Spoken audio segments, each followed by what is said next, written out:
عند رسول اللہ اولئک الذین امتحن اللہ قلوبہم للتقوی لہم مغفرۃ واجر عظیم۔ صدق اللہ العظیم۔ قابل صد احترام حضرت علامہ قاری ریاست علی چلر صاحب، سیکٹری کوآرڈینیشن تحریک منہاج القرآن سیکٹر پنجاب، معزز مہمان قائدین تحریک منہاج القرآن، اور آج کی اس عظیم الشان محفل میلاد مصطفیٰ صلی اللہ علیہ وسلم میں موجود جملہ حاضرین مکرم، اللہ رب العزت کا لاکھ لاکھ شکر ہے کہ جس نے اپنی توفیق خاص اور حضور نبی اکرم صلی اللہ علیہ وآلہ وسلم کے نالین مبارک کے تصدق سے ہمیں آج کی اس نہایت ہی بابرکت نشست میں حاضر ہونے کی توفیق عطا فرمائے، اور جس حسن نظم، جس خوبصورتی اور جس محبت اور ذوق و شوق کے ساتھ آج کی اس عظیم الشان محفل میلاد کا اہتمام کیا گیا ہے، میں اس پر اس مسجد کی انتظامیہ کے جملہ اراکین اور بالخصوص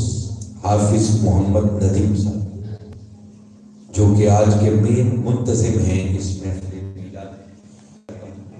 اور دعا گو ہوں کہ اللہ رب العزت آپ کی اس کاوش کو اپنی بارگاہ میں شرف قبولیت عطا فرمائے، اور پھر بالخصوص محترم حافظ محمد ندیم صاحب نے آج کی یہ محفل اپنے ایک مرحوم دوست علی حسین کریار صاحب، یہ ان کے ایصال ثواب کے لیے بنا،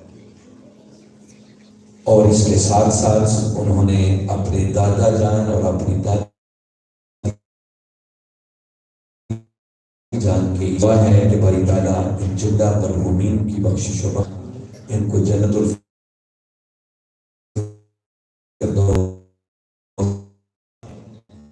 تو جن لوگوں کے مجھے آتے تھے یہ چٹ پر لکھے ہوئے تھے، میں نے کتنے نام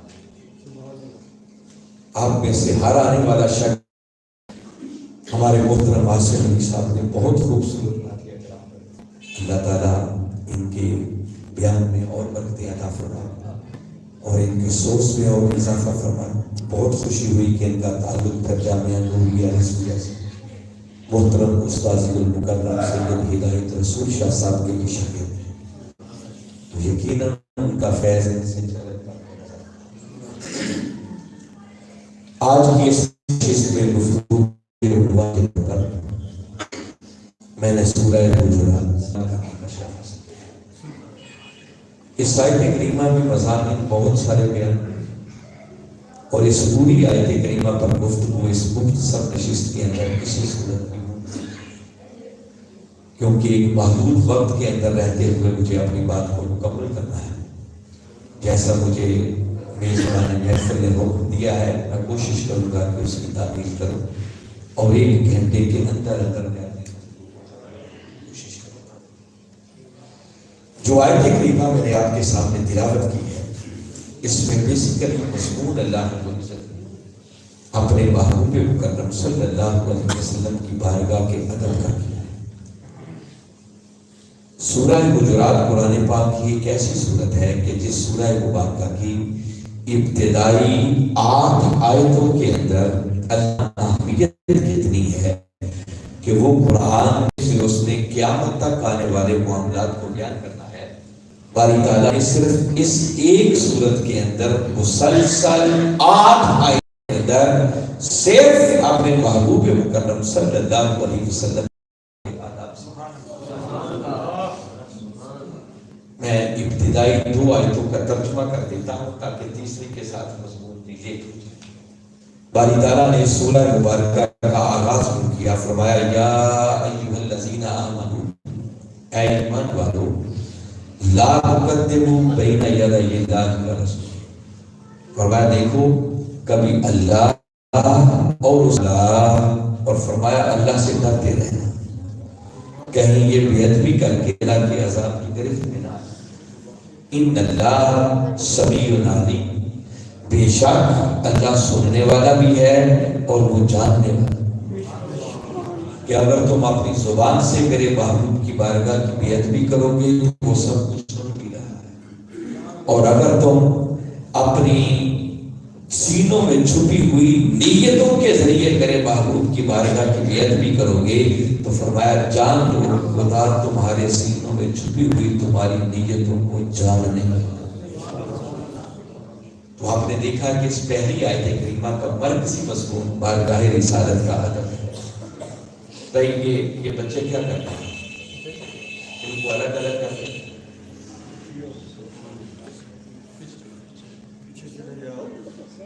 خاص طور پر ان دونوں کو الگ کریں گے جو دو بیٹھے ہیں۔ آپ چاہتے نہیں کراتے محبوب کی بارگاہ کا ادب کیا، سمجھو اس نے اللہ کا، اور جس نے میرے محبوب کی بارگاہ کی بے ادبی کی وہ مت سمجھے کہ صرف میرے محبوب کی بارگاہ کی بے ادبی کر رہا ہے، نہیں، فرمایا میرے رسول کی بارگاہ کی بے ادبی ہی حقیقت میں خدا کی بے ادبی۔ پھر دوسری آیت کریمہ میں اللہ نے اسی مضمون کو پھر جاری کیا اور فرمایا یا ایھا الذین آمنوا، اے ایمان والو،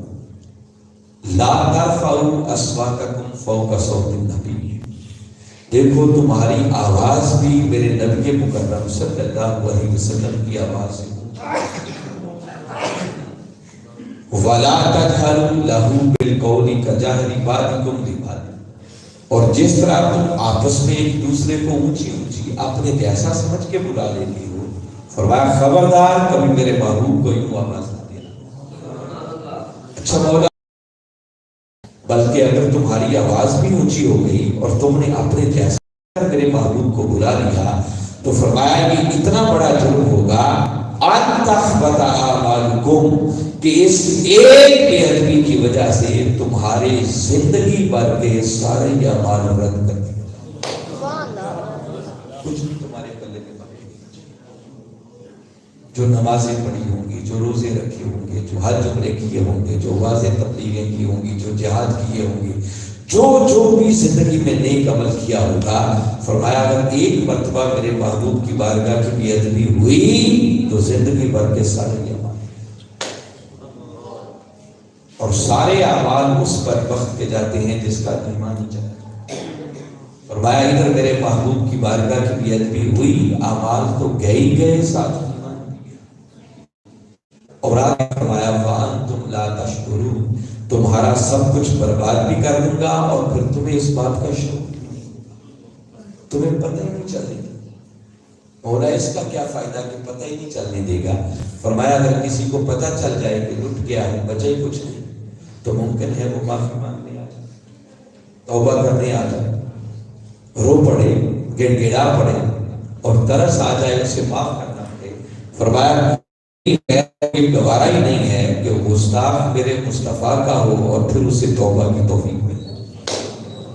میں اسے پتہ ہی نہیں چلے، یعنی ایسے بدبخت کے لیے پھر قیامت تک توبہ کا دروازہ بھی بند کر دیا۔ جو بے ادبی کرے باری تعالیٰ نے دوسری آیت کریمہ میں اس کی سزا سنائی، پہلے ادب سکھایا، آواز اونچی نہیں ہونی چاہیے، اپنے جیسا سمجھ کر نہیں بلانا، پھر بتایا اگر ایسا جرم کر بیٹھو گے، میرے محبوب کی بارگاہ کی بے ادبی کرو گے تو فرمایا سزا یہ ہے کہ زندگی بھر کے سارے ہی اعمال گئے، ایمان بھی گیا، اور پھر قیامت تک کے لیے توبہ کا دروازہ۔ ادب کرتا ہے اسے ملتا کیا ہے؟ آداب سکھائے، پھر بے ادبی کرنے والوں نے یہ بتایا، اور اب تیسری آیت کریمہ میں وہ بتا ہے کہ جو میرے محبوب کی بارگاہ کا ادب کرے گا، یہ بھی سن لو، اس کو پھر میری بارگاہ سے ملتا کر رہا ہے یا کافروں کی بات کر رہا ہے۔ پچھلی دو آیتوں کو اگر پڑھے گا تو دونوں آیات کے اندر باری تعالیٰ نے مضمون کا آغاز ایمان والوں سے خطاب کرتے ہوئے اور آپ کو شروع کی یا ایھا الذین آمنوا، پہلی آیت میں بھی ایسے ہی ہے، کے ساتھ نہ مومنوں کا نام لیا ہے نہ کافروں کا، لیکن کسی کی تخصیص ہی نہیں کی تو اس کا معنی یہ ہے کہ کسے مشہور کوئی بھی ہو، فرمایا خواہ وہ مومن ہو یا کافر، اس سے غرض نہیں، بس ایک خوبی ہو اس کے اندر، کیا یغضون اصواتہم عند رسول اللہ، کہ جب وہ لوگ میرے رسول مکرم صلی اللہ علیہ وسلم کی بارگاہ اقدس میں آئیں تو جو ادب اپنی آوازوں کو پست کریں، اپنی آوازوں کو آہستہ کریں، اپنی آوازوں کو نیچے کریں، کہ بارگاہ رسالت آ گئی آپ اونچی نہیں ہو۔ تو مولا پھر ان کے لیے کیا ہے مدارت کے باری تعالیٰ نے اجر بتایا آگے کہ جو ادب کرنے والے ہیں ان کو ملتا کیا ہے۔ ان کے لیے حسر کے انداز میں باری تعالیٰ نے آگے فرمایا اولئک الذین، فرمایا یہی وہ لوگ، حسر ہے اس کے علاوہ اور کوئی نہیں، فرمایا یہی وہ لوگ ہیں امتحن اللہ قلوبہم للتقویٰ، جن کے خدا تقویٰ کا نور دینے کے لیے چن لے۔ فرمایا کہ میرے ادب کرتے ہیں اور کی طرح کے پاس کچھ نہیں ہوتا، فرمایا ان کا پہلا ادب یہ ہے کہ ان کے دلوں کو منتخب کر کے میں خدا تقویٰ کا نور عطا کرتا ہوں۔ یہ ایک ادب ہے، یہ ایک الگ سبجیکٹ ہے کہ بندہ صرف اسی پر بات کرتا ہے، مگر میں آج کی نشست میں اس سے اگلے دو لفظوں پہ بات کرنا چاہ رہا ہوں، جہاں پر پچھلے دنوں اس علاقے میں گاؤں کا نام کیا تھا 466 ڈگری والا اشرف صاحب کا گاؤں تھا، اس گاؤں میں میں نے خطاب کیا تھا، تو جہاں اینڈ کیا تھا وہاں سے آج بات میں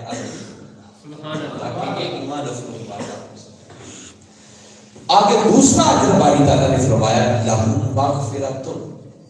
اب ذرا آیت کو پورا سمجھتے ہیں، فرمایا بے شک وہ لوگ کہ جب وہ اللہ کے رسول کی بارگاہ اقدس میں آئیں تو جو ادباً اپنی آوازوں کو آہستہ کرتے ہیں، ان کا پہلا صلہ یہ ہے کہ میں خدا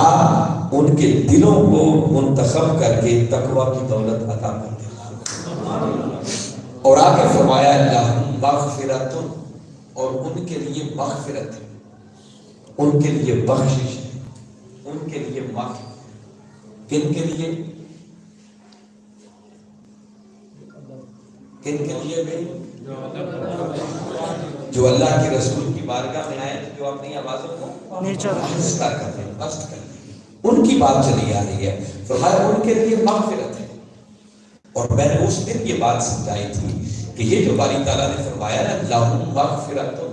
اس کا خالی یہ معنی نہیں ہے کہ ان کے لیے مغفرت ہے، بلکہ ان دو کلمات کی ترتیب کے اندر ایک حسر ہے۔ حسر کیا ہوتا ہے؟ میں نے 2-3 مرتبہ یہ لفظ استعمال کیا ہے۔ حسر آپ کو سمجھاتا ہوں کہ جیسے ہم سورہ فاتحہ پڑھتے ہیں تو پڑھتے پڑھتے ایک مقام پر کہتے ہیں ایاک نعبد، اس کا کیا معنی ہے کہ مولا ہم تیری عبادت کرتے ہیں، ہاں تیری عبادت کرتے ہیں، نہیں ترجموں میں لکھا ہوتا ہے ہم تیری ہی عبادت کرتے ہیں۔ یہ جو ہی ہے اسے حسر کہتے ہیں۔ اگر آپ خالی کہیں نا کہ ہم تیری عبادت کرتے ہیں، اس کا معنی یہ ہے کہ مولا تیری بھی کرتے ہیں، اور اگر تیرے علاوہ بھی کسی کی کرنا چاہیں تو اس کی بھی گنجائش ہے۔ اور جب آپ نے زور دے کر کہا کہ ہم تیری ہی عبادت کرتے ہیں، اس کا معنی یہ ہے کہ مولا تیرے سوا کوئی اور عبادت کے لائق نہیں ہے۔ ہی میں اتنا فرق ڈالتا ہے۔ بالکل اسی طرح باری تعالیٰ نے فرمایا لہم مغفرۃ، اس کا معنی یہ نہیں ہے کہ ان ادب کرنے والوں کے لیے مغفرت ہے، نہیں، باری تعالیٰ زور دے کے فرما رہے ہیں کہ لوگوں مغفرت، بخشش اور معافی یہ تو میں نے بنائی ہی مصطفیٰ کا ادب کرنے والا، فرمایا ان کو بھی نہیں بخشنا تو پھر کس کو بخشنا۔ تو میں آج ان 2 کلمات کے اندر جو ایک بات چھپی ہوئی ہے نا وہ بات آپ کو سمجھانا چاہ رہا ہوں۔ یہ پیچھے سیالوی صاحب تشریف لائے ہیں، جناب عزت مآب صوفی باصفا حضرت علامہ محمد افضل سیالوی صاحب، یہ میں جو کچھ کہہ رہا ہوں دل سے کہہ رہا ہوں، آپ آگے تشریف لائیں۔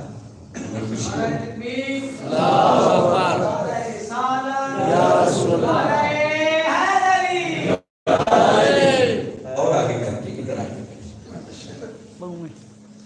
سبحان اللہ سبحان اللہ۔ اگر قاری صاحب کے پاس جلوہ افروز ہو تو اور 4 چاند لگ جائیں گے محفل کو، ماشاءاللہ۔ اوپر آنا چاہیے۔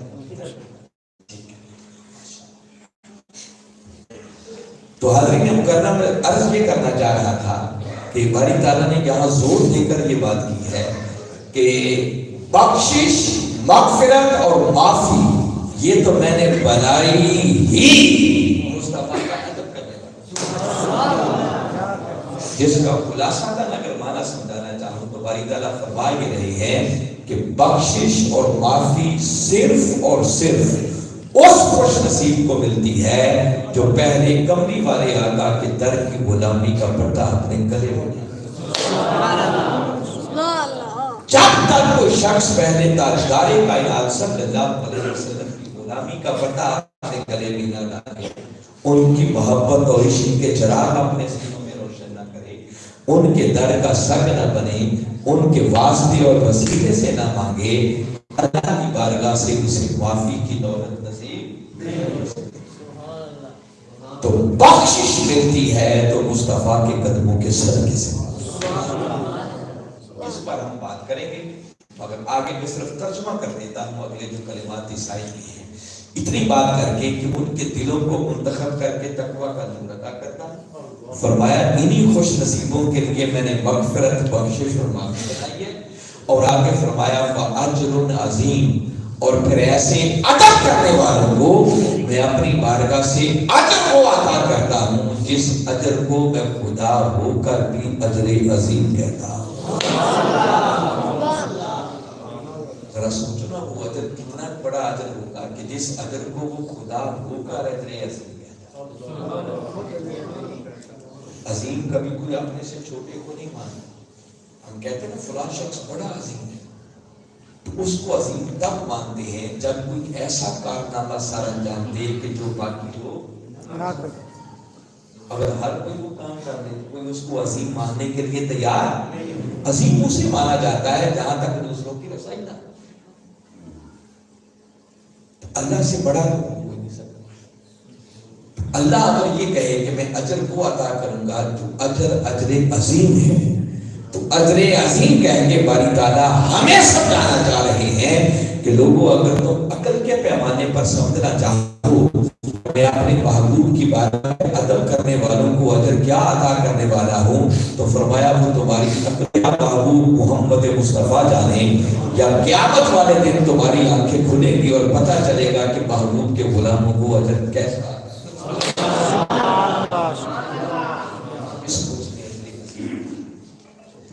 میں تو بات کر رہا ہوں صرف دو کلمات جو باری تعالیٰ نے زور دے کے کہا لہم مغفرت، کہ مغفرت، بخشش اور معافی یہ تو میں نے بنائی ہی مصطفیٰ کا ادب کرنے، جس کا مطلب کہ بخشش ملتی ہے تو مصطفیٰ کے قدموں کے صدقے سے۔ دیکھیے نا ہم انسان ہیں، انسان خطا کرتا ہے، صرف انبیاء کا ایک طبقہ ایسا ہے جن کو اللہ رب العزت نے معصوم بنایا، جن سے گناہ سرزد نہیں ہو سکتا۔ اس کے علاوہ جو آگے لوگ ہیں جس میں اہل بیت کے نفس قدسیہ آ جاتے ہیں، سب سے پھر اس کے بعد میرے آقا کے صحابہ کرام آ جاتے ہیں، پھر آقا کی امت کے برگزیدہ اولیاء اور صلحاء، یہ وہ لوگ ہوتے ہیں کہ جن کو ہم اہل سنت والجماعت کے لوگ معصوم نہیں کہتے، مگر یہ محفوظ عن الخطا۔ معصوم اور محفوظ میں فرق ہے، اللہ کا ان پر کرم ہوتا ہے کہ پھر یہ گناہ نہیں،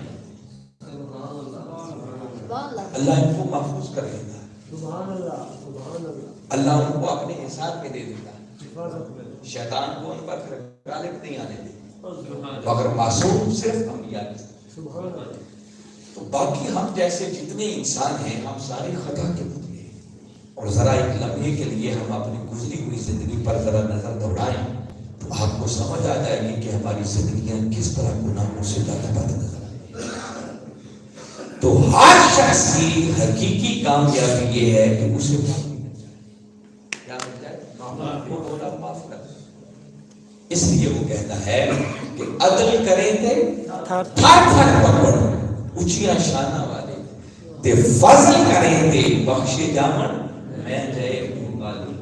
بخشش ہوگی تو اس کے عدل پر نہیں ہوگی بلکہ اس کے فضل پر۔ اگر وہ رب عدل کرنے پر آ جائے نا تو پھر قیامت والے دن بڑے بڑے میناروں میں لگ جائے. تو بخشش ہوگی تو اس کے عدل پر نہیں بلکہ اس کے فضل پر ہوگی. اور فضل کیا ہے کہ بس وہ کہہ دے کہ محبوب جا تیری خاطر انہیں معاف کر.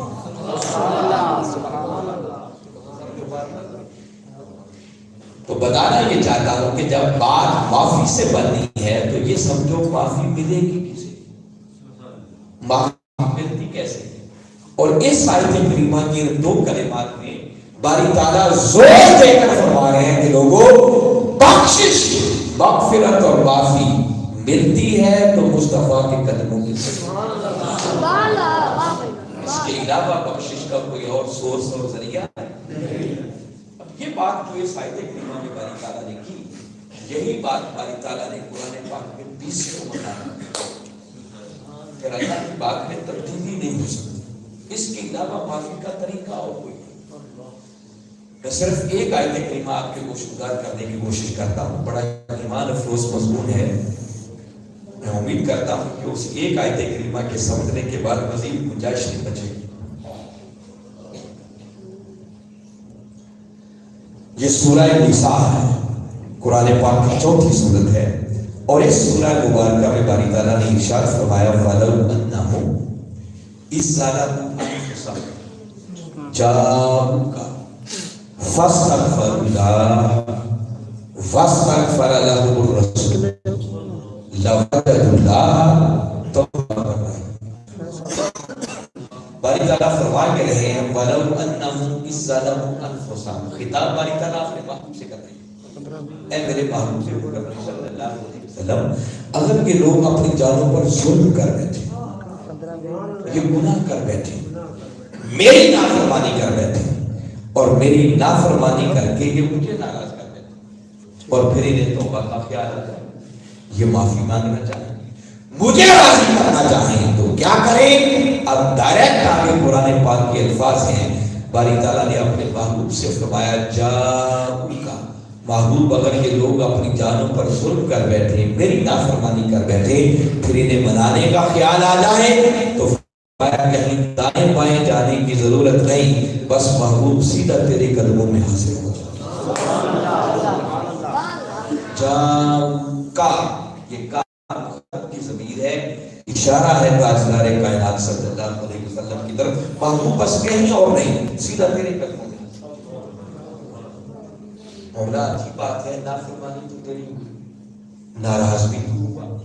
اور کبھی ایسا نہیں دیکھا کہ ناراض کسی ایک بندے کو کرے اور منانے کے لیے کسی اور کے گھر چلے جائے.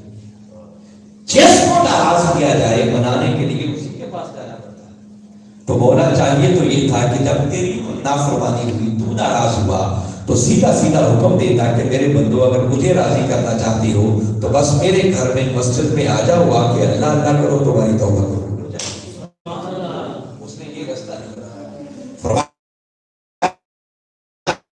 اگر میری نافرمانی کر کے اپنی جانوں پر ظلم کر بیٹھو, مجھے ناراض کر بیٹھو, پھر بنانے کا خیال آ جائے تو فرمایا کہیں دائیں بائیں جانے کی ضرورت نہیں, بس سیدھا دہلیز مصطفیٰ بنا. بولا وہاں کیوں بیچتا ہے, اپنی بارگاہ میں کیوں نہیں؟ کہا نادانو یہی بات تو سمجھانا چاہ رہا ہوں, اسی چکر کر رہا ہوں کہ میرا در کوئی مصطفیٰ کے در سے جدا نہیں. اجوالا حضرت نے فرمایا ہے نا کہ بخدا خدا کا یہی ہے در, نہیں اور کوئی مفر مکر جو وہاں سے ہو یہی آتے ہو, جو یہاں نہیں تو وہاں. میرا در کوئی میرے مصطفیٰ کے در سے جدا نہیں ہے, بس جو میرے محبوب کی بارگاہ میں آ گیا سمجھو وہ سیدھا خدا کے در. اس میں کوئی نئی بات نہیں ہے. قرآن پاک میں ارادہ کریں باری تعالیٰ نے جگہ جگہ یہی تصور سے, جیسا قرآن پاک میں اس نے فرمایا نہیں یوتی رسول فقط اطاع اللہ, فرمایا جس نے میرے مصطفیٰ کی اطاعت کر لی بس سمجھو اس کی اللہ کی اطاعت ہو. تو رسول کی اطاعت کو اس نے اپنی اطاعت بنا لی. فرمایا ان الذین یبایعونک انما یبایعون اللہ ید اللہ فوق ایدیہم، فرمایا محبوب یہ جو تیرے ہاتھ پر بیعت کر رہے ہیں یہ تیرے ہاتھ پر نہیں بلکہ خدا کے ہاتھ پر بیعت کر رہے ہیں۔ تو رسول کی بیعت کو اس نے اپنی بیعت قرار دے دی۔ فرمایا وما رمیت اذ رمیت ولکن اللہ رمی، فرمایا محبوب وہ جو تو نے کنکریاں پھینکی تھی وہ تو نے قرار دے دی۔ فرمایا واللہ ورسولہ احق ان یرضوہ، فرمایا لوگوں جس نے میرے مصطفیٰ کر دیا بس سمجھو اس نے خدا کو راضی، تو مصطفیٰ کی رضا کو اس نے اپنی رضا قرار دے دیا۔ اسی طرح پڑھے فرمایا وما ینطق مگر بولتا اس سے خدا ہے، تو اس نے اپنے رسول کی بات کو اپنی بات کرا۔ قل ان کنتم تحبون اللہ فاتبعونی اللہ، فرمایا محبوب انہیں اتباع ایک ساتھ سے محبت اور عشق والا تعلق قائم کرو کہ جب میری اتباع کے دائرے میں آ جاؤ گے تو فرمایا یحببکم اللہ، پھر اللہ خود تمہیں اپنا محبوب بنا۔ اللہ نے اپنے رسول کی محبت کو خود اپنے رسول کی اپنی اطاعت قرار دیتا ہے، رسول کی بات کو اپنی بات قرار دے رہا ہے، رسول کے ادب کو اپنا ادب قرار دے رہا ہے، رسول کی محبت کو اپنی محبت قرار دے رہا ہے۔ اسی طرح وہ سمجھانا چاہتا ہے کہ لوگوں جو میرے مصطفیٰ کے در پہ آ گیا سمجھو وہ سیدھا خدا کی برکت ہے۔ فرمایا میرے رسول کا در ہی حقیقت میں بارگاہ خدا بنتی ہے۔ فرمایا اگر یہ اپنی جانوں پر ظلم کر بیٹھے، مجھے ناراض کر بیٹھے، انہیں معافی کا خیال آ جائے، توبہ کرنا چاہیں، انہیں دائیں بائیں جانے کی ضرورت نہیں، بس سیدھا تیری تحریز پر آ جائیں، بس تیرے در پہ آ گئے تو سمجھو وہ خدا۔ بندہ اللہ کے حکم پر بارگاہ رسالت میں پہنچ گیا، اب اس نے سوچا کہ شاید اب تو مجھے میرے گناہوں کی معافی مل جائے، مگر باری تعالیٰ نے اسی آیت کریمہ میں آگے باری تعالیٰ نے فرمایا فاستغفر اللہ، جب محبوب کے قدموں میں لا کے کھڑا کر لیا نا تو اب فرمایا کہ بس اب اللہ سے معافی، کس سے معافی مانگو؟ اللہ سے۔ فاستغفر اللہ، اللہ کا نام آگے، اللہ سے معافی مانگو، استغفار۔ بندہ حیران ہو کے پھر عرض کرتا ہے کہ مولا آج پہلی بڑی عجیب تھی، ناراض تجھے کیا اور بنانے کے لیے تو نے اپنے رسول کے قدموں میں بھی، اب یہاں بھیجنے کا فائدہ تو اس نے یہ نہیں کہا کہ معافی رسول سے مانگو، جب رسول کے قدموں میں لا کر کھڑا کر لیا تو وہاں کھڑا کر کے اس نے آگے کہا کہ اب معافی کس سے مانگو؟ اللہ سے معافی مانگو۔ تو مولا یہاں آ کر تمہیں سے مانگنا تھا تو پھر وہی مانگنے دیتا، یہاں لانے کا فائدہ کیا؟ تو ہر جگہ سننے والا ہے، خود کہتا ہے کہ میرا بندہ جب بھی مجھے پکارتا ہے میں اسے سنتا، وہاں لانے کا فائدہ کیا؟ میں سمجھائی ہے اور وہ عقیدے کی بات یہ سمجھائی ہے کہ لوگ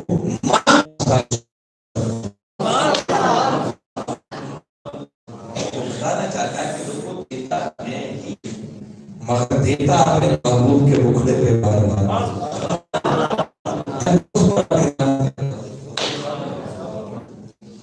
اگر معافی چاہتے ہو میں آپ کو معافی کا طریقہ بتا رہا ہوں کہ قرآن ہمیں سمجھاتا ہے، جو ہماری ضرورت ہے، جس کو بخشش مل گئی اس کے لیے اس نے پہلا حکم دیا معافی چاہتے ہو تو میرے رسول کے قدموں میں آ جاؤ، وہاں کھڑے ہو کر پھر اللہ سے بدلے دو کام کرو۔ اس نے سوچا اچھا اب تو مجھے معافی مل جائے گی، مگر باری تعالیٰ نے آگے تیسرا حکم پھر جاری کر فرمایا ابھی تیری معافی کا وقت، اور اب پھر فرمایا دو کام تیرے کرنے والے تھے، تیرا اب معافی چاہتا ہے نا ذرا ٹھہر ایک کام مجھے بھی کر دے۔ اچھا مولا تو کیا کرنا چاہتا ہے؟ اسی آیت میں آگے وہ کہتا ہے فاستغفر لهم الرسول، اب پھر اسی رسول کی بات آ گئی، فرمایا بندے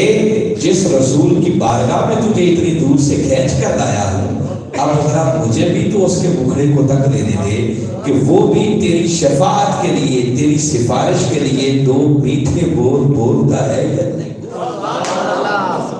فرمایا واستغفر لهم الرسول، اگر اس رسول نے بھی تیری بخشش کی سفارش کر دی لب ہلا دیے، بس اتنا کہہ دیا کہ مولا اسے جانے دے، تو فرمایا لَوَجَدُ اللَّهَ تَوَّابًا رَحِيمًا، فرمایا مجھے اپنی عزت کی قسم، بس محبوب کے لب ہلنے کی دیر ہے، وہیں کھڑے کھڑے مجھے تواب بھی پالو گے، مجھے رحیم، تمہاری توبہ بھی قبول ہو جائے گی اور رحمتوں کے بادل بھی تمہارے اوپر نچھاور گا۔ کب؟ جب آقا نے شفاعت اور یہ جو آخری حصہ ہے نا، اس میں باری تعالیٰ نے قسم کھا کر بات کی، لَوَجَدُ اللَّهَ، لام قسم کے لیے، فرمایا مجھے اپنی عزت کی قسم، وجد اللہ، وہ اللہ کو پانا، واجدہ فعل ہے، واجدہ کا معنی ہوتا ہے پانا، وجدو وہ پائیں گے، کسے پائیں گے؟ اللہ، اس کا پہلا مفعول اللہ، یہاں تک غور کریں تو اس کا معنی یہ ہے کہ لوگوں بس میرے محبوب کی بارگاہ میں آنے کی دیر ہے، پہلا صلہ یہ ہے کہ وہیں کھڑے کھڑے خود خدا کو کس کو پالو گے؟ اور پاؤ گے بھی اس سال میں توابا رحیما، تمہاری توبہ قبول کر رہا ہوگا، رحمتوں سے بھی جھولیاں بھر بھر کے بھیج رہا، بات کرتا ہے یا نہیں کرتا، اتنی پابندیاں، اور اب اتنے کام پہ آ گیا کہ مانگنے صرف توبہ آئے تھے، اب ساتھ رحیم بھی ہوا جا رہا، مولا خالی تواب بنتا رحیم کیوں بن رہا ہے؟ تو جواب ملا کہ نادا انسان، جب تک تو خود مانگتا تھا تو رہا ہے، تو معافی تیرے مانگنے پر اور رحمت محبوب کی شفاعت کے صدقے ہے۔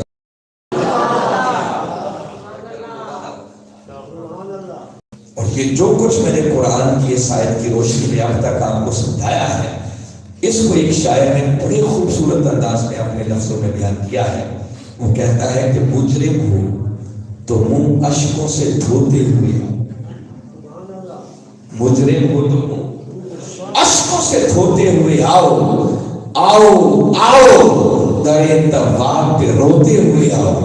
اور مذکور ہے قرآن میں بخشش کا طریقہ کہ محبوب کی دہلیز سے ہوتے ہوئے آؤ۔ جب تک دہلیز مصطفیٰ کا طواف نہیں کرو گے تمہاری توبہ کبھی قبول نہیں، تو نچوڑ پہ وہی ہے کہ بخشش ملتی ہے تو مصطفیٰ کے جو آیت کریمہ میں نے آپ کو سنائی ہے، آپ نے سن لی بڑے ذوق سے سنی، مگر بعض لوگوں کے ذہنوں میں اس پر کچھ سوالات، وہ کہتے ہیں ٹھیک ہے قرآن بیٹھو تو میرے رسول کی بارگاہ میں آ جاؤ، پھر مجھ سے معافی مانگو، میرے رسول نے بھی شفاعت کر، وہ کہتے ہیں کہ بھئی غور کریں اس بار، یہ آیت کریمہ یہ حکم تو اس وقت ہوتا تو حکم تھا کہ گناہ کر بیٹھو تو میرے رسول کی بارگاہ میں آ جاؤ، ان کے قدموں میں کھڑے ہو کر مجھ سے معافی مانگو، اور پھر میرے رسول نے بھی تمہاری سفارش کی تو پھر تمہیں معافی۔ آج تو آقا پردہ کر گئے، آج ہماری آج تو کسی کے پاس جانے کی ضرورت کی، آقا پردہ کر گئے، آج مانگنا ہے تو سیدھا اللہ سے مانگنا ہوگا، معافی ملے گی تو مولا سے مانگنے سے ملے گی، کسی بات کی اور وسیلے کی کوئی ضرورت نہیں۔ یہ بات لوگوں کے ذہنوں میں ایک غلط فہمی، ایک سوال،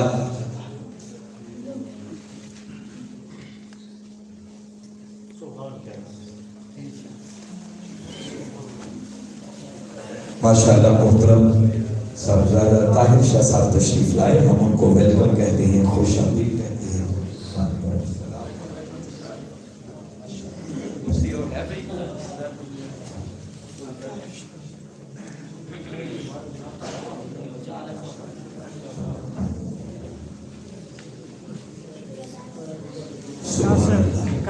تشریف رکھے ہوئے بیٹھے، بیٹھ جاؤ بھائی، بیٹھ جاؤ، شاباش۔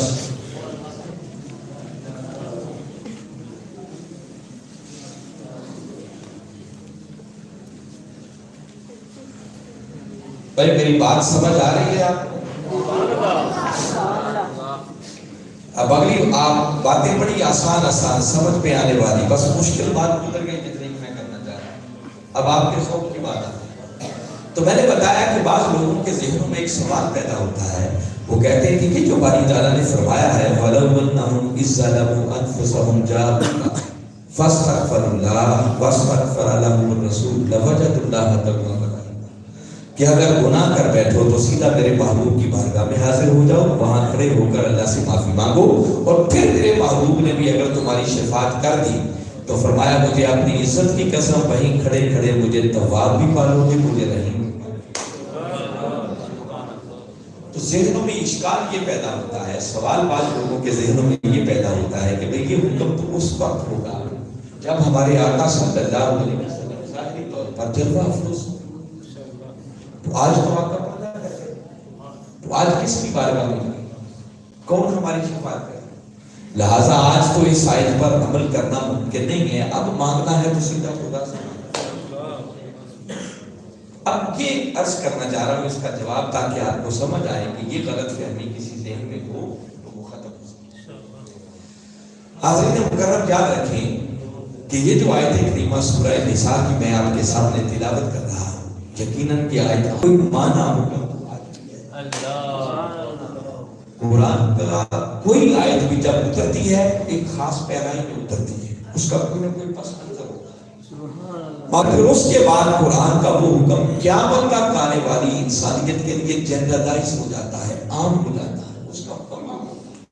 سب کے۔ اس آیت کریمہ کا جب یہ آیت کریمہ اتری تو ایک معنی تو یہ تھا کہ بھئی اگر کوئی گناہ کر بیٹھے تو جو میرے محبوب کے ارد گرد پاس پاس رہتے ہیں، ہو سکے تو وہ ڈائریکٹ میرے محبوب کے قدموں میں حاضر ہو جائے، وہاں حاضر ہو کر اللہ سے معافی مانگے، اور پھر میرا محبوب بھی ان کی شفاعت کر دے گا، تو فرمایا ان کے گناہوں کو بخش دے گا، انہیں معافی عطا کر دے گا۔ مگر آپ چشم تصور میں لائیں اس دور میں بھی جب ہمارے آقا صلی اللہ علیہ وسلم ظاہری طور پر جلوہ افروز تھے تو کہاں کہاں تک اسلام پہنچ گیا، کتنے لوگ میرے آقا کی ظاہری حیات مبارکہ کے اندر بھی کلمہ پڑھنے والے موجود تھے جو آقا کے بددعا ٹکڑے کی زیارت نہیں، ایسے ہیں۔ میں آپ کو موٹی سی ایک ہی مثال دیتا ہوں تو آپ جانتے ہیں، میرے آقا کا ایک غلام کو گزرے ہیں جن کو لوگ وہ ویسے کرنے کے نام سے رضی اللہ، انہوں نے میرے آقا صلی اللہ علیہ وسلم کی ظاہری حیات مبارکہ کے اندر اپنی زندگی کے 20 برس، اور ایک تھا زمانہ ایک، مگر 20 برس ایک زمانہ ہونے کے باوجود بھی وہ آقا کے بددعا ٹکڑے کی زیارت نہیں کر سکے، ملاقات نہیں، وہ صحابی نہیں ہے، تابعی، اور عاشق اتنے بڑے تھے کہ معروف بات ہے کہ جب آقا کا ایک غزوہ میں تھوڑا سا دانت مبارک شہید ہوا، انہوں نے محبت اور عشق میں آ کر اپنے سارے نکال ڈالے، اور ملاقات نہ ہونے کے باوجود بھی میرے آقا کی بارگاہ اقدس میں ان کی شان اور مقام یہ تھا کہ کئی بار میرے آقا صحابہ کرام میں جلوہ افروز ہوتے، آپ کرن اور یمن کے علاقے کی طرف منہ کر لیتے اور صحابہ کرام سے فرماتے کہ میرے صحابیوں ادھر بھی میرا ایک غلام رہتا ہے، جب ادھر سے ہوا آتی ہے تو میرے سینے کو ٹھنڈک، وہ جن کی 20 برس ایک دور ہونے کے باوجود بھی ملاقات نہیں ہو سکی، آخر معصوم تو نہیں ہے نا، انبیاء کے طبقے بھی ان کا تعلق نہیں ہے، تو کیا اب ان سے معاذ اللہ کی لغزش ہوگی، خطا ہوگی تو ان کو معافی نہیں ملے گی؟ آقا کی بارگاہ میں دعائیں کوئی، اس کا مطلب ظاہری حیات مبارکہ کے اندر بھی اس آیت کا صرف یہ معنی نہیں تھا کہ جو غلطی کر بیٹھے تو سیدھا آقا کی قدموں میں نہیں، ایک معنی یہ تھا کہ جو آ سکے، اس سے بڑی تو خوش نصیبی کی بات ہی کوئی نہیں، تو پردہ فرما جانے کے بعد دوسرا معنی یہ ہے کہ گناہ کر بیٹھو، معافی چاہو تو سیدھا روضہ اکبر پر آ جاؤ، تو کوئی کہے گا اچھا روضہ اکبر تک تو چلیں گے، تو پھر وہ شفاعت آقا کیسے کریں گے؟ جو تیسری کنڈیشن اللہ نے لگا رکھی ہے کہ میرا رسول بھی تمہاری شفاعت کرے، چلے گئے وہاں جا کے اللہ سے معافی بھی مانگی، اس عقدے کو میرے آقا پردہ کرنے سے پہلے حل کریں، میرے آقا نے فرمایا من زارا قبری وجبت لہ شفاعت، فرمایا میری امتیوں سن لو، میرے پردہ کر جانے کے بعد میرا جو امتی میری قبر پر آ گیا بس اس کی شفاعت کرنا مجھ محمد مصطفیٰ پر واجب۔ میرے آقا کا مختصر تازہ مثال، ایک عربی دیہات کا رہنے والا شخص، اس نے قرآن پاک کی آیت پڑھی، نیا اس نے کلمہ پڑھا تھا، بھاگتا ہوا شہر مدینہ کی طرف آیا کہ جو میں سابقہ گناہ کر بیٹھا ہوں، آقا کی بارگاہ اقدس میں جاتا ہوں، وہاں جا کر اللہ سے معافی مانگوں گا، آقا میری شفاعت کرنے کے مولا میں معافی مانگ، یہ نیت لے کر آیا۔ مگر جیسے شہر مدینہ میں پہنچا تو پتہ چلا کہ آقا تو وصال فرما گئے، پردہ کر گئے۔ وہ آقا کی قبر انور پر آ گیا اور ایک ساتھ آہ بھر کر عرض کرنے لگا کہ آقا بڑا بد نصیب ہوں کہ میرے آنے سے پہلے کیا پردہ کر گئے، میں تو بڑی امید لے کے آیا کہ آپ میری شفاعت کر دیں گے، اللہ میری بخشش فرما دے۔ بس اتنی بات کر کے ابھی واپس پلٹ نہیں لگا تھا، یہ جو آیت میں پڑھ رہا ہوں نا، اس کی تفسیروں میں مفسرین نے یہ واقعہ نقل کیا، تو میرے آقا کی قبر انور کے پاس ہی وہ اللہ کا ولی لیتا تھا۔ میرے آقا نے خواب میں اپنی زیارت سے نوازا اور فرمایا کہ بندے اٹھ، دیکھ میرا وہ غلام مایوس واپس جا رہا ہے، اسے روک اور خوشخبری سنا دے کہ بندے تیرا آنا بھی قبول ہو گیا، تیری توبہ بھی قبول ہو گیا۔ وہ آقا ظاہری طور پر جلوہ افروز تھے تو ایک معنی تھا کہ آقا کے قدموں میں حاضر ہو جائیں، آقا پردہ کر گئے تو دوسرا معنی ہے آقا کے روضہ انور پر چلے جائیں۔ مگر کوئی بیٹھا ہوا سوچ رہا ہوگا کہ علامہ صاحب نسخہ تو بڑا مہنگا سا ہے، ہم بہانہ والے کیا کریں گے، کئی غریب آدمی ہیں، وہ اس کا مطلب کہ اگر گناہ کر بیٹھے معافی چاہیں تو پہلے سعودیہ کا ویزا لگوائیں، پھر جہاز کا ٹکٹ خریدیں، پھر سفر کر کے شہر مدینہ میں روضہ انور پر حاضری دیں، پھر آقا شفاعت کریں تو تب بخشش ہوگی، تو جو بیچارہ جا نہ سکے وہ کیا کرے گا۔ یاد رکھو بوانا والوں، یہ دوریاں اور نزدیکیاں سب ہمارے لیے ہیں، آقا کے لیے کہ کوئی ایسی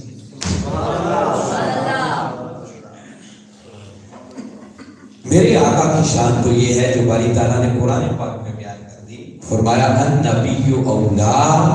بالمؤمنین من انفسہم، فرمایا کہ میرے نبی مکرم صلی اللہ علیہ وسلم تو یہ وہ ہستی ہیں جو مومنوں کی جانوں سے بھی ان سے زیادہ قریب ہیں۔ آقا ہر کسی کے قریب نہیں ہے جاتے، اللہ نے اپنی بات کی تو فرمایا نحن اقرب الیہ من حبل الورید، فرمایا کہ ہر بندے کی شاہ رب سے بھی اس سے زیادہ کرے، مطلق بات۔ مگر جب آپ نے محبوب کی بات کی تو سب کی بات نہیں کی، فرمایا النبی اولا بالمؤمنین، اب یہاں کافر نکل گئے، فرمایا میرے مصطفیٰ صرف مومنوں کی جانوں سے بھی ان سے زیادہ کرے کہ تو مومن بن کر دکھا، پھر تو دنیا کے جس کونے میں بھی ہوگا میرا محبوب تیری جان سے بھی تیرے زیادہ کرے کر رہا، یہ میرا موضوع نہیں ہے۔ اگر ایک جملے میں بتانا چاہوں ایمان کیا ہے تو آقا نے فرمایا، قرآن بھرا پڑا ہے، آیتوں بہت ساری آیات ہیں، قرآن اور حدیث کا کل خلاصہ بتا رہا ہوں کہ لوگوں ایمان نام ہی قبلی والے آقا صلی اللہ علیہ وسلم کی محبت اور عشق میں فنا ہونا۔ جب تک کوئی شخص پہلے خود کو قبلی والے آقا صلی اللہ علیہ وسلم کی محبت اور عشق میں فنا نہیں کر رہا، کروڑ کلمہ پڑھتا پھرے اسے ایمان کی خیرات میسر۔ ایمان نام ہے غلامی مصطفیٰ، ایمان نام ہے آقا کے در کا سنگ بن جانے کا، نام ہے قدموں کے نشانوں کو اپنا مصطفیٰ کی محبت اور عشق کے چراغ روشن کر ان کی سچی اور سچی غلامی کا پٹا گلے میں ڈالنے والا بن، ان کی سیرت طیبہ کو اپنا اڑنا بچھونا بنانے والا بن۔ فرمایا تو جہاں بھی ہوگا میرے مصطفیٰ تیری جان سے بھی تیرے زیادہ کرے، وہاں کا تیری کوئی حیثیت نہیں۔ ایک معنی میں نے یہ بتایا تھا کہ آقا کی ظاہری حیات مبارکہ میں بھی ایک معنی تھا کہ گناہ کر بیٹھو تو آقا کی قدموں میں آقا کر گئے تو دوسرا بنا ہے جو استطاعت رکھتا ہے روزہ اکبر پر چلا جائے، اور تیسرا وہ جہاں کہیں بھی ہے وہیں آنکھیں بند کر کے آقا کی بارگاہ کا تصور کرے اور آقا کے واسطے اور وسیلے سے اللہ کی بارگاہ سے گناہوں کی بخشش طلب کرے۔ جہاں بھی رہو گے خدا مصطفیٰ کے قدموں کے صدقے تمہیں بخشش کا پروانہ عطا فرمائے۔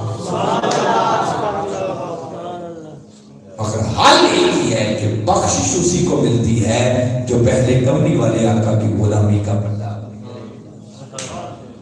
اس بار ایک واقعہ سنتا، یہ خود قبلہ حضور شیخ الاسلام پروفیسر عبد محمد طاہر القادری مدث اللہ علیہ آپ نے سنا، یہ آج سے کم بیش بھی کو 55-60 برس پہلے، کم از کم بھی اس وقت قبلہ حضور فرماتے ہیں کہ میری عمر کو 12-13 سال تھی، اب ان کی 72-73 سال کے لگ بھگ عمر ہے، اس کا مطلب 60 سال پرانی بات۔ جھنگ کا واقعہ ہے اور آپ کا بوانا پہلے ڈسٹرکٹ جھنگ میں تھا،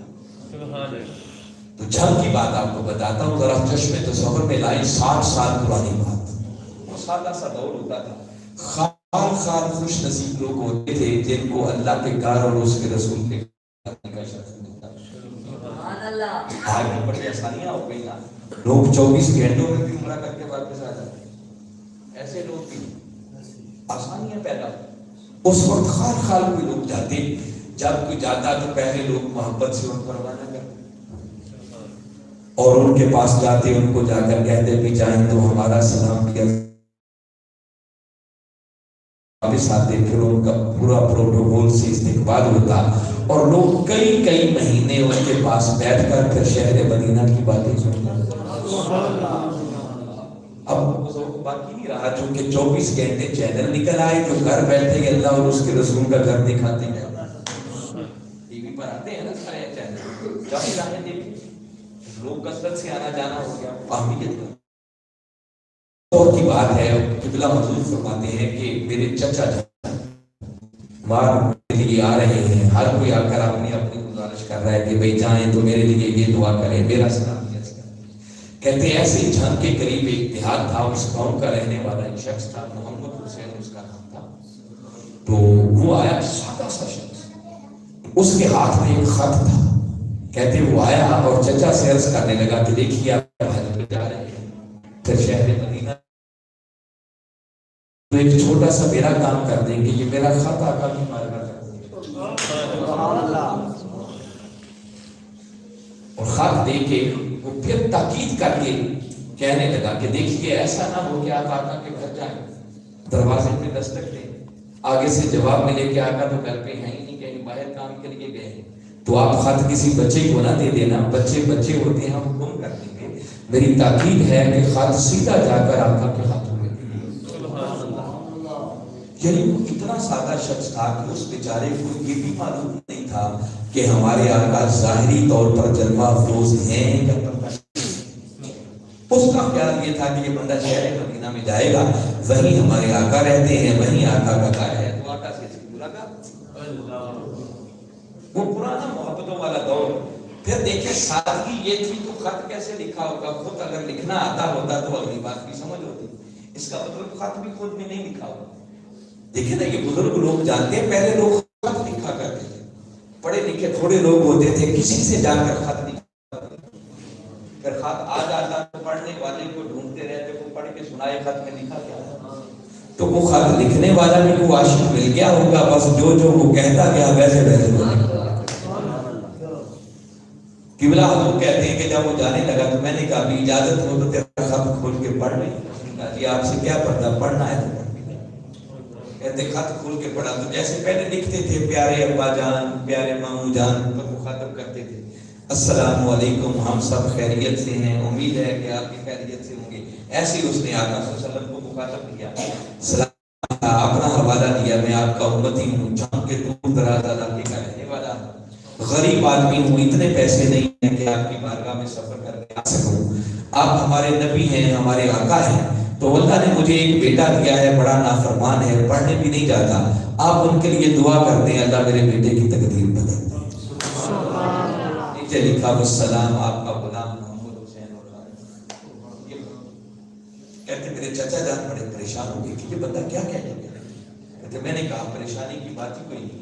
ہمارا کام صرف اتنا ہے کہ جب آپ آقا کی بارگاہ اقدس میں حاضری کے لیے جائیں تو کسی طرح موقع پا کر یہ خط سنہری جالیوں میں ڈال دیں، بس آگے پھر خط جانے اور خط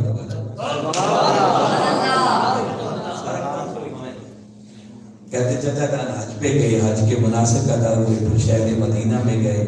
وہاں پر آقا کی بارگاہ اقدس میں حاضری ہوئی، خط کسی طرح انہوں نے سنہری جالی میں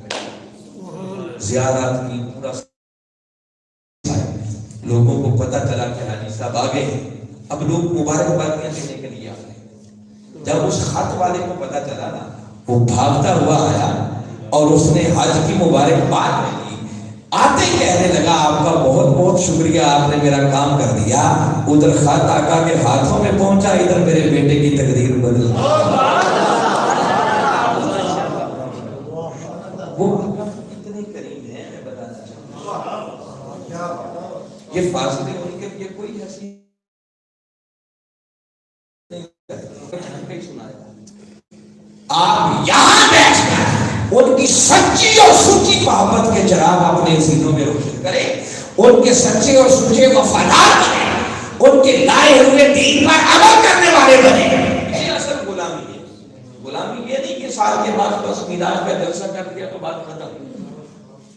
اور جیسے میلاد کا مہینہ گزرا تو پھر رسول آپ نے کہا ہم آپ نے کہا، نماز ہم کوئی نہ پڑھیں، روزے ہم کوئی نہ رکھیں، حج ہم کوئی نہ کریں، لوگوں کے حق ہم ماریں، جھوٹ بولیں، دھوکہ کریں، فراڈ کریں، اور سال کے بعد میلاد کا جلسہ کر کے کہیں کہ مجھ سے بڑا عاشق رسول نہیں۔ عاشق ایسے نہیں ہوتے، عاشق وہ ہوتے ہیں جو خود کو پھر محبوب کے رنگ میں رنگ جو ان کی اتباع کے دائرے میں آ جاتے ہیں، یہ ان سے محبت ہونے تو آپ سچا ایسا ان سے تعلق قائم کریں۔ خدا کی قسم آپ یہی بیٹھ کر آقا کی بارگاہ اقدس کا تصور کر کے ان کے واسطے اور وسیلے سے اللہ کی بارگاہ سے بخشش طلب کریں، اللہ یہیں بیٹھے بیٹھے آپ کے گناہوں کو بخش دے گا۔ مگر نچوڑ ایک ہی ہے کہ بخشش ملتی ہے تو مصطفیٰ کے قدموں کے صدقے سے، اس کے علاوہ بخشش کا کوئی کہ وہاں زور دیا لہم مغفرت، بخشش بنائی ہی مصطفیٰ کے غلاموں کے۔ اب اگر کسی کے ذہن میں آئے کہ علامہ صاحب آپ نے اتنا زور دے کر کہا کہ بخشش صرف آقا کی غلامی کے صدقے ان کے واسطے اور وسیلے سے ملتی ہے، اگر کوئی بندہ کہے کہ بخشنا تو اللہ نے ہے، میں اس واسطے کو نہیں مانتا، اس وسیلے کو نہیں مانتا، بارگاہ میں جانے کی ان کے واسطے اور وسیلے سیدھا ہی اللہ سے مانگو، کیا پھر اللہ معاف نہیں کرے گا؟ بس اس کا جواب دے کے میں بات ختم کرتا ہوں تاکہ محدود وقت کے اندر رہتے ہوئے بات ختم ہو جائے۔ قرآن پاک کی ایک سورت ہے سورہ منافقون، بولیے کیا نام ہے؟ قرآن پاک کی 3 سورتیں ہیں، انسانوں کے 3 طبقات ہیں، یا انسان مومن ہوگا، یا کافر ہوگا، یا منافق، اور اللہ نے تینوں طبقات کے نام پر ایک سورت بنا۔ ایک سورت ہے جس کا نام ہے سورہ مومنون، قرآن پاک میں ایک سورت ہے 30ویں پارے میں جسے کہتے ہیں سورہ کافرون، اور یہ 63ویں سورت ہے جس سورت کا نام ہے سورہ منافقون۔ تو سورت کا نام بتا رہا ہے کہ اس میں ذکر کن کا ہے؟ منافق کسے کہتے ہیں؟ جو اوپر سے مانتا ہے مگر دل سے۔ یہ منافق آقا کی ظاہری حیات مبارکہ میں مدنی دور میں پیدا ہوئے، جو نمازیں بھی پڑھتے تھے، روزے بھی رکھ لیتے تھے، ساتھ ساتھ رہتے، جب کوئی مشکل وقت آتا تو بہانے بنا کے جہاد پہ نہ جانا پڑے، دینا نہ پڑ جائے، اور جب کوئی مال غنیمت بٹنا ہوتا، فائدے کی بات ہوتی تو کلمہ پڑھتے پڑھتے آگے آ جاتے کہ ہمیں بھی حصہ ملتا ہے، پسے پشت جا کر بے ادبیاں کرتے، گستاخ کے اندر کہتے تھے معاذ اللہ بھی رسول ہماری طرح کے ہمیں اپنی بات ہمیں کیوں؟ یہ منافق طبقہ تھا۔ باری تعالیٰ نے سورہ منافقون کی آیت نمبر 5 اور 6 بس ان کا ترجمہ کر کے میں آپ کو بات سمجھانا چاہ رہا ہوں، پورا دھیان میری بات کی طرف رکھیں تاکہ یہ نچوڑ اور مضمون مکمل ہو جائے کہ قرآن اس پر کیا کہتا ہے کہ اگر کوئی ڈائریکٹلی اللہ سے مانگے اور اس واسطے کا انکار کر دے تو اللہ کا فیصلہ۔ فرمایا فَإِذَا قِيلَ لَهُمْ، فرمایا جب ان سے کہا جاتا ہے، کن سے؟ فرمایا جب ان منافقوں سے کہا جاتا ہے کہ بھئی آؤ اگر تم بھی بخشش چاہتے ہو معافی چاہتے ہو تو میرے رسول کے قدموں میں آ جاؤ. آگے یہ کلمات ہے جو میں مانا کرتا ہوں. تعالوا آؤ ادھر یستغفر لکم رسول اللہ تاکہ اللہ کا رسول تمہارے لیے بخشش طلب کرے تمہاری بخشش کی سفارش کرتے.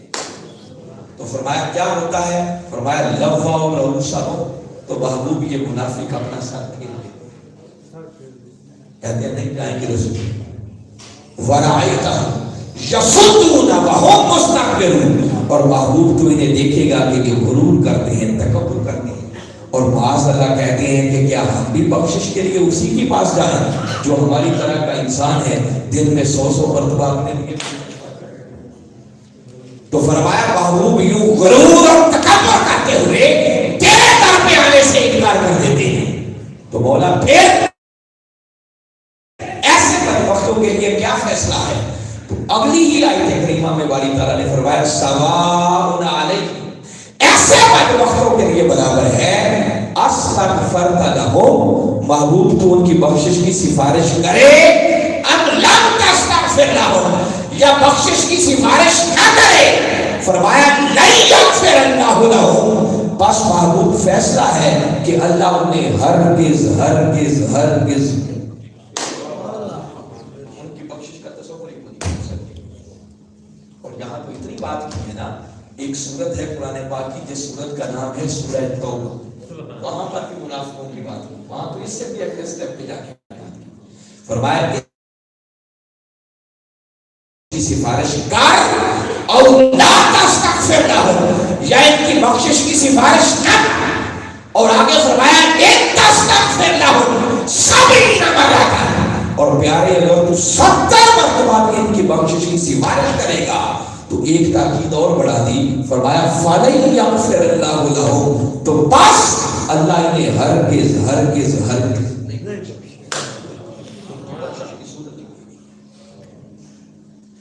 مگر یہاں ایک مغالطہ ہے بس وہ بتا کے میں اینڈ کر رہا تھا کہ آیت سمجھ آتے. آج لوگ کہتے ہیں کہ تم یہ جو سنی لوگ کہتے ہو کہ بخشش ملتی ہے تو آقا کی شفاعت کے صدقے لیتے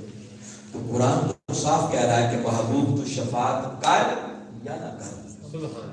حتیٰ کہ یہاں تک کہہ دیا کہ اگر تو 70 مرتبہ بھی سفارش کرے تو محبوب تیرے کہنے پر بھی نہیں چھوڑے گا. تو کہاں گیا تمہارا شفاعت کا تصور کہاں گیا تمہارا واسطے اور وسیلے کا تصور. تو وہ یہاں سے تنقید سے رسالت کا پہلو کچھ لوگ نکالتے ہیں مگر بھوانا والوں یاد رکھو یہاں تنقید سے آقا کی عظمت کے ڈھنگے بج رہے ہیں. بات کن کی ہو رہی تھی؟ منافق وہ ہوتا ہے جو اوپر اوپر سے مانتا ہے مگر دل سے ادب کرنے والا. محبوب جب ان منافقوں سے کہا تھا نا کہ تم بھی معافی چاہتے ہو تو میرے رسول کے قدموں میں آ جاؤ تو پیارے انہوں نے انکار میرا نہیں کیا بلکہ انکار تیرے در پہ آنے سے کیا. انکار تیرے واسطے اور وسیلے کا کیا انکار تیری شفاعت کا کیا ہے. اور محبوب تجھے تو ہم نے بنا کے ہی سراب بنا کر تو طائف کی وادیوں میں چلا جائے لوگ پتھر مار مار کر جس میں اقدس لہو لہان کر دے تو پھر بھی ان کے لیے بخشش کی دعائیں کرتا ہے تو پھر بھی ان کے لیے رحمت کی دعائیں کرتا ہے. مگر پیارے میری غیرت کو یہ گوارا نہیں ہے کہ گستاخ تیرا ہو اور پھر اسے بخشش ملے اور جنت میں چلا جائے. ایسے بدبختی فرمایا 70 بار تو کیا پیارے تو کروڑ مرتبہ بھی سفارش کرے تو تیرے کہنے پر بھی نہیں چھوڑوں گا. کیوں؟ اس لیے کہ محبوب گستاخ جو تیرا ہے. یہ میں نے پہلے بھی آپ کو بتا دیا کہ باری تعالیٰ نے فرمایا کہ پیارے جو تیرے در کی بھی عربی و گستاخی کرے گا زندگی کے سارے گناہ معاف اس کے سارے اعمال گئے ایمان بھی گیا اور قیامت تک ایسے بدبخت کے لیے توبہ کا دروازہ بند کر دیا. تو یہ حکم منافقوں کے لیے ارادہ کیا تھا ایسے بدبختوں کے لیے معافی کی گنجائش کوئی نہیں. فرمایا محبوب کوئی اور ہوتا کوئی اور غلطی کی ہوتی کوئی اور نافرمانی کی ہوتی پیارے تو ایک مرتبہ نہ بھی ہلاتا میں کروڑ مرتبہ چھوڑ دیتا. مگر یہاں بات میری نہیں ہے بلکہ بات تیری. اور تجھے تو ہم نے بنا کی سراپا رحمت کی دیکھیے نا آقا طائف کی وادی میں گئے، ان کو ایمان کی، اسلام کی دعوت دی، ان بدبختوں نے پتھر مار مار کر آپ کے جسم اقدس کو نمودار کر دیا۔ آگ میں بڑا ہو گیا، باری تعالیٰ نے فرشتے کو بھیجا، جاؤ میرے محبوب سے پوچھو ان بدبختوں نے بڑی تکلیف دی ہے، پیارے اگر تو چاہے تو کیا یہ پہاڑ گرا کر اس بستی کو نیز کو نابود نہ کر دیا جائے؟ قربان جائیں آقا کی شان رحمت پر ایک ہی مولا کی بارگاہ میں عرض کی کہ مولا تو نے مجھے رحمت بنا کر بھیجا ہے، زحمت بنا کر نہیں بھیجا۔ کیا ہوا اگر آج یہ نہیں جانتے تو ہو سکتا ہے ان کی نسلوں سے ہی ایسے پیدا ہو جائے جو میری پہچان رکھنے والے۔ تو فرمایا محبوب تو جو بدبخت پتھر مار مار کے لہو لہان کر دے ان کے لیے بھی بخشش کی دعائیں کرتا ہے، تو ہر کسی کے لیے کرے گا، مگر میری غیرت کو یہ گوارا نہیں ہے کہ بدبخت منکر تیرا ہو، گستاخ تیرا ہو، انکار تیری سماج کا کرنے والا ہو، اور پھر وہ بھی جنت میں چلا جائے۔ اگر وہ بھی جنت میں چلا گیا، کل جنت میں جا کر ابو بکر و عمر عثمان و علی سے ملے گی اور کہیں گے دیکھو تمہارے نبی کی بارگاہ میں نہیں گئے، جنت میں آئے بیٹھے۔ محبوب سوچنا اس وقت ان غلاموں کا کیا ہے۔ اس لیے فرمایا محبوب لہذا میرا فیصلہ ہے کہ جو تیری شفاعت کا منکر ہے، تیری غلامی کا پٹا گلے میں ڈالنے کے لیے تیار نہیں ہے،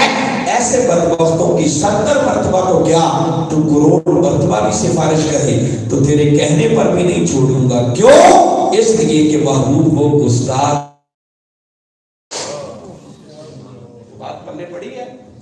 جس کا مطلب کہ بخشش ملتی ہے تو صرف اور صرف مصطفیٰ کے قدموں کے ذریعے سے۔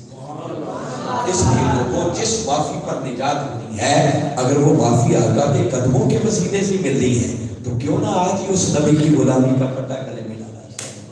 کل قیامت والے دن دیکھ کر مانیں گے تو وہاں کا ماننا قابل قبول نہیں ہوگا، وہاں تو ہر کوئی یا رسول اللہ کے نعرے لگائے گا۔ ضرورت ہے کہ آج بن دیکھے ان کی غلامی کا پٹا گلے میں ڈالا۔ وہ اعلیٰ حضرت نے کہا تھا نا کہ آج لے ان کی بنا، آج مدد مانگو ان سے، کل نہ مانیں گے، قیامت کو اگر مان گیا۔ وہاں تو آقا جب مقام محمود پر فائز ہوں گے نا، ہر کوئی یا رسول اللہ کے نعرے لگائے گا، مگر وہاں کا ماننا کا قبول نہیں ہے۔ ضرورت ہے کہ آج بن دیکھے آقا کی غلامی کا پٹا گلے میں ڈالا جائے، بن دیکھے آقا کی محبت اور عشق کے چراغ سینوں میں روشن دے، بن دیکھے آقا کے شہر مدینہ سے محبت کی جائے، مدینہ کی ہواؤں اور فضاؤں سے محبت کی جائے، آقا کے لائے ہوئے دین سے محبت کی جائے، آقا کے لائے ہوئے دین پر عمل پیرا ہوا جائے، آقا کی سیرت طیبہ کو اپنا اوڑھنا بچھونا بنایا جائے۔ اگر آج آقا کے قدموں سے یہ نسبت ہم نے قائم کر دی تو سمجھو پھر دنیا بھی کامیاب، برزخ بھی کامیاب اور حشر میں بھی کامیابی ہماری اور نہ ہو سکی تو یاد رکھیں پھر نہ دنیا میں کسی کام کے ہیں، برزخ میں بھی گرفت ہوگی اور حشر والے دن بھی ناکامی ہمارا۔ یہی قرآن کا پیغام ہے، یہی رسول کا فرمان ہے، اور یہی اس صدی کے اندر ڈاکٹر طاہر القادری اور منہاج ڈاکٹر طاہر القادری کا نگر نگر گلی گلی کوچا کوچا ایک ہی پیغام کہ وہ آؤ عشق اللہ جلال بات مرنے کے لہر میں بھی اٹھا۔ اللہ کی بارگاہ میں دعا ہے کہ جو کچھ رہا سب کا ایمان لاتے ہوئے آقا کی سچی اور سچی غلامی کا پٹا اپنے گلے میں ڈال کر اپنی دنیا اور آخرت کو سنوارنے کی توفیق عطا فرمائے۔ وما علینا الا البلاغ۔